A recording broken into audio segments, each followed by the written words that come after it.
दसऱ्याच्या दिवशी एक निराधार वृद्ध शासकीय रुग्णालयात उपचाराधीन होते। दरम्यान त्यांचा मृत्यू झाल्यानंतर नातेवाईकांचा काही शोध लागला नाही।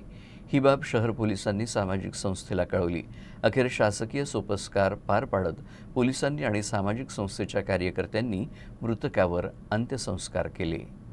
दसऱ्याच्या दिवशी उपचाराधीन असलेल्या एका वृद्धाचा यवतमाळ शासकीय रुग्णालयात मृत्यू झाला।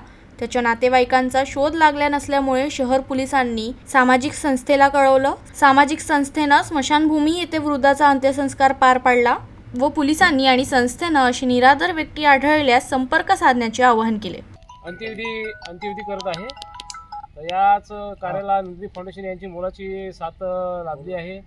तरी हे जे कार्य आहे नंदिनी फाउंडेशनला जे दानकर्ते आहे त्या माध्यमातून हे कार्य केले जाते।